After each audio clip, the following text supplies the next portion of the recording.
नमस्कार, मैं हूं आंचल सिंह। अरविंद केजरीवाल खुद को कट्टर ईमानदार बताते हैं और ये भी दावा करते हैं कि उनकी पार्टी में कोई भी दागी नेता नहीं है। सबकी फाइल वो खुद चेक करते हैं और किसी पर भी किसी भी प्रकार का आरोप नहीं है, ऐसा वो दावा करते हैं। लेकिन हम आपको बताने जा रहे हैं आम आदमी पार्टी के उन नेताओं के बारे में जिनके दम पर केजरीवाल ईमानदार होने का दावा तो करते हैं, लेकिन किन किन केसों में और कब कब उन्हें जेल की हवा खानी पड़ी है या फिर गंभीर आरोप लगने के बाद जांच चल रही है। केजरीवाल सत्ता में आने से पहले एक लिस्ट लेकर घूम रहे थे और आप सभी को पता है, लेकिन जैसे ही सत्ता में आए लिस्ट में से शामिल नेताओं के साथ उनकी गहरी दोस्ती हो गई। मतलब सिर्फ सत्ता ही चाहिए थी और इसीलिए इन्होंने बड़े बड़े दावे किए और जिन नेताओं को जेल भेजने की बात कर रहे थे उनके साथ ही वो मंचों पर नजर आने लगे।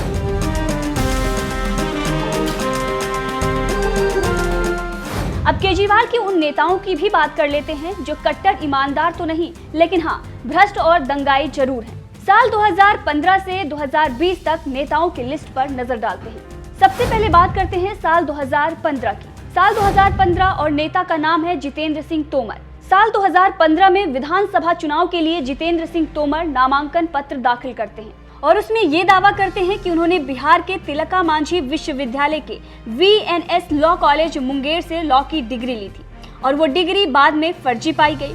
और फिर जुलाई 2018 में अदालत ने जो आरोप उन पर लगे थे उसे तय कर दिया कि जो आरोप लगाए गए हैं वो सच हैं।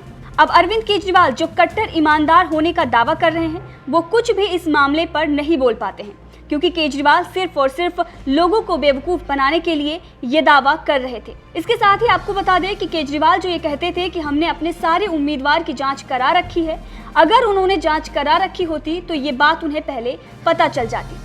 लेकिन सच तो ये है कि चुनाव लड़ने के लिए ही फर्जी डॉक्यूमेंट्स तैयार कराए गए थे। बस किसी भी हाल में चुनाव लड़ना था और जीतने के लिए झूठ का सहारा लिया गया। ये हम नहीं बल्कि कोर्ट खुद कह रहा है। केजरीवाल की ईमानदारी पर कोर्ट ने खुद स्पष्ट कर दिया है कि ईमानदारी तो नहीं बल्कि फर्जीवाड़ा जरूर है। साल 2016, नेता का नाम संदीप कुमार। 2016 में अरविंद केजरीवाल के एक नेता की खूब चर्चा थी जो अपनी पत्नी के पैर छूने को लेकर 2015 में चर्चा में आए थे। उस वक्त उन्होंने ये बयान दिया था कि मैं रोज सुबह उठकर अपनी पत्नी के पैर छूता हूँ और क्यों छूते हैं ये भी उन्होंने बताया था। उन्होंने बयान दिया था कि मैं अपने माता पिता का पैर छूता हूँ क्योंकि वो मुझे इस दुनिया में लाए, मुझे पाला पोसा और मुझे अच्छी शिक्षा दी, लेकिन उसके साथ ही मेरी पत्नी भी मेरे अच्छे बुरे में मेरे साथ रही, मैं उनका भी उतना ही सम्मान करता हूँ। और फिर इनकी ही 2016 में एक सीडी सामने आई और जिसके बाद ये चर्चा का विषय बन गए और आपत्तिजनक सीडी मिलने के बाद उनके द्वारा पत्नी को लेकर जो बयान दिया गया था वो भी खूब वायरल हुआ। जनता में आक्रोश था जिसके चलते केजरीवाल को अपने महिला एवं बाल विकास मंत्री संदीप कुमार को बर्खास्त करना पड़ा। लेकिन इसमें केजरीवाल की कोई गलती नहीं थी। हो सकता है इससे पहले उन्हें मौका ही ना मिला हो ये अय्याशी करने का और जब उन्हें सत्ता मिली तो वो अय्याश हो गए। अब किसी के माथे पर थोड़ी लिखा है कि वो कैसा है, जैसा कि केजरीवाल का ही कहना है। वैसे इससे अच्छा बहाना और क्या हो सकता है। केजरीवाल ने जांच तो कराई थी लेकिन केजरीवाल के पास कोई एजेंसी उस वक्त नहीं थी और जांच एजेंसी हो इसीलिए तो वो चुनाव लड़ रहे थे और चुनाव जीतने के लिए इतना झूठ तो चलता ही है। बहरहाल आगे बढ़ते हैं केजरीवाल के नेक्स्ट नेता की तरफ। साल 2020, नेता का नाम ताहिर हुसैन। इसके बारे में तो आप सभी बहुत अच्छी तरीके से जानते होंगे। वैसे दिल्ली हिंसा में जो कुछ भी हुआ हमने अपनी आंखों से देखा, कैसे माहौल बनाया गया, सड़कों को घेर कर बिना बात के बैठना और केजरीवाल सरकार का उन्हें पूरा सपोर्ट करना और फिर बीजेपी नेता कपिल मिश्रा का जैसे ही खाली कराने के लिए बयान आता है उसके बाद आग लगा देना और जिम्मेदार कपिल मिश्रा को ठहरा देना। दरअसल दिल्ली हिंसा में 52 से ज्यादा लोगों की हत्या हुई थी। ऑफिसर अंकित शर्मा की बेरहमी से हत्या कर दी गई थी और फिर ताहिर हुसैन का नाम सामने आया था क्योंकि सब कुछ यहीं से कंट्रोल हो रहा था, ताहिर हुसैन के घर से। जी हाँ, सबसे ऊंची बिल्डिंग और उनके घर में मिले हथियार, पेट्रोल बम, ये सब कुछ चीख चीख कर गवाही दे रहे थे। लेकिन केजरीवाल के विधायक अमानतुल्ला खान उनके समर्थन में खड़े थे कि वो निर्दोष हैं, जबकि सबको पता था कि मास्टरमाइंड ताहिर हुसैन ही है। उन्हें गिरफ्तार करने के लिए पुलिस लगातार चक्कर लगाती रही लेकिन वो खुद को निर्दोष बताकर सिंपैथी पाने के लिए मीडिया के सामने आ जाते हैं और बार बार खुद को निर्दोष बताते हैं। लेकिन जो वीडियोस उनकी सोशल मीडिया पर वायरल थी उसने सब कुछ बयां कर दिया था और फिर ना मीडिया बचा पाई और ना ही क्रोमा पर शूट की गई ताहिर हुसैन की वो वीडियो जो बेगुनाही के लिए उन्होंने शूट कराई थी, बल्कि उसने और भी उन्हें फंसा दिया और वजह बना उनका लाल स्वेटर। और आखिरकार राउज एवेन्यू कोर्ट में सरेंडर करने आए ताहिर हुसैन को गिरफ्तार कर लिया गया और फिर कोर्ट ने भी मई 2022 में ये माना कि दिल्ली के दंगे करवाने में केजरीवाल के नेता की मुख्य भूमिका थी।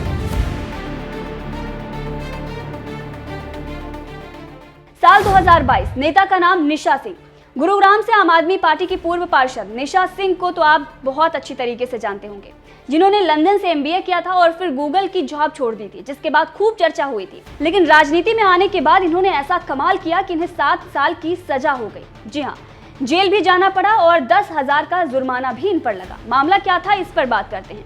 दरअसल मामला ये था कि 15 मई 2015 को हरियाणा शहरी विकास प्राधिकरण की टीम पुलिस टीम के साथ सेक्टर 47 झिमर बस्ती में अतिक्रमण हटाने पहुंचती है और वहां पर मौजूद वकील खजान, प्रदीप जेलदार और निशा सिंह, जो आम आदमी पार्टी की नेता हैं, वो भीड़ को टीम पर हमला करने के लिए कहती हैं और उनके उकसाने के बाद ही भीड़ टीम पर हमला कर देती है, जिसके बाद भीड़ ने प्राधिकरण और पुलिस टीमों पर पत्थर, पेट्रोल बम और एलपीजी सिलेंडर फेंक दिए थे और इस घटना में एक ड्यूटी मजिस्ट्रेट और 15 पुलिसकर्मी घायल हो जाते हैं, जिसके बाद निशा को जेल जाना पड़ता है। निशा सिंह गूगल की जॉब छोड़कर राजनीति में आती हैं, लेकिन यहाँ पर दंगा भड़काने का काम करती हैं। और वैसे अगर बात करें पेट्रोल बम का, तो पेट्रोल बम का केजरीवाल से नाता जुड़ा ही रहता है, चाहे वो ताहिर हुसैन से हो या फिर निशा सिंह से। साल 2022, नेता का नाम गीता रावत। इनको तो आप पक्का जानते होंगे, जिन्होंने ये दावा किया था कि पिछले 10 साल से सामाजिक व राजनीतिक जीवन में हैं वो, और इन्होंने पार्षद होने के नाते अपने क्षेत्र विनोद नगर के टेंट वाले स्कूल को विश्व स्तरीय बनाया है।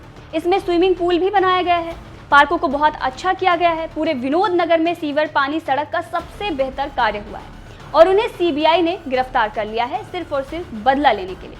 दरअसल मामला ये था कि इन्होंने एक व्यक्ति से 20,000 की रिश्वत ली थी, उसे अपने घर पर छत बनवानी थी और इसीलिए उससे पैसे मांगे गए और फिर सीबीआई ने इन्हें रंगे हाथों पकड़ लिया था, जिसके बाद ये बड़ी बड़ी बातें उनके तरफ से कही जा रही थी कि वो विकास के कार्य कर रही थी, इसीलिए उनकी गिरफ्तारी करवाई गई है, जैसा कि मनीष सिसोदिया के बारे में भी आम आदमी पार्टी यही कह रही है। साल 2022, नेता का नाम अमानतुल्लाह खान। अमानतुल्लाह खान पर 18 से ज्यादा मुकदमे हैं और दिल्ली पुलिस ने उन्हें बैड कैरेक्टर यानी कि बीसी घोषित कर रखा है। जामिया नगर के एसएचओ ने मार्च 2020 में ही अमानतुल्लाह खान को बैड कैरेक्टर घोषित करने का प्रस्ताव दिया था, जिसे 2022 30 मार्च को स्वीकार किया गया। दरअसल अमानतुल्लाह खान अतिक्रमण हटाओ अभियान में बाधा डाल रहे थे, जिसके बाद उन्हें गिरफ्तार कर लिया गया और फिर उन्हें आदतन अपराधी घोषित कर दिया गया था। अमानतुल्लाह खान ताहिर हुसैन के भी पैरोकार रहे हैं। वहीं शाहीन बाग में सीए के नाम पर जो कुछ भी हुआ उसमें इन पर भाजपा आरोप लगाती रही है। यहाँ तक कि अभी हाल में आईएसआईएस आतंकी मोहसिन को जब गिरफ्तार किया गया तो अमानतुल्लाह खान उसके बचाव में आ गए और उन्हें बेकसूर बताने लगे। साल 2022, नेता का नाम बलबीर सिंह। आम आदमी पार्टी के पटियाला रूरल से विधायक डॉक्टर बलबीर सिंह एमएलए को कोर्ट ने 3 साल की सजा सुनाई, जिन पर मारपीट का आरोप लगाया गया था। साल 2022, नेता का नाम जसवंत सिंह। मई 2022 में आप विधायक के ठिकानों पर सीबीआई ने 40 करोड़ के बैंक घोटाले में छापेमारी की थी। सीबीआई ने पंजाब के संगरूर में 3 जगहों पर तलाशी ली थी, जिसमें ब्लैक चेक्स, विदेशी मुद्रा समेत कई दस्तावेज बरामद हुए थे। साल 2022, नेता का नाम विजय सिंगला। पंजाब हेल्थ मिनिस्टर विजय सिंगला 1% कमीशन मांग रहे थे और उनकी रिकॉर्डिंग भी वायरल हो गई थी, जिसके बाद मजबूरन आम आदमी पार्टी को उन्हें बर्खास्त करना पड़ा और भगवंत मान ने तो यहाँ तक कह दिया था कि चाहता तो केस दबा देता, लेकिन इससे लोगों का भरोसा टूटता, इसलिए हमने उन्हें बाहर निकाल दिया। और केजरीवाल ने तो इसका भी क्रेडिट ले लिया और कहा कि भाई पार्टी ने भ्रष्टाचार कर रहे मंत्रियों को बाहर का रास्ता दिखाया है, इसका क्रेडिट तो मिलना ही चाहिए। वहीं भगवंत मान की पीठ भी थपथपाई थी। सोचिए कितना बढ़िया काम किया था और इसीलिए केजरीवाल ने इसका क्रेडिट भी लिया। साल 2022, नेता का नाम सत्येंद्र जैन। ईडी की रेड पड़ती है दिल्ली के हेल्थ मिनिस्टर सत्येंद्र जैन के घर पर और उनके करीबियों के घर पर।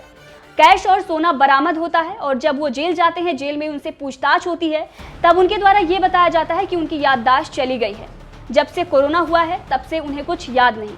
वहीं केजरीवाल उन्हें निर्दोष बताते हैं और ये कहते हैं कि उनकी फाइल खुद केजरीवाल ने चेक की है। साल 2022, नेता का नाम मनीष सिसोदिया।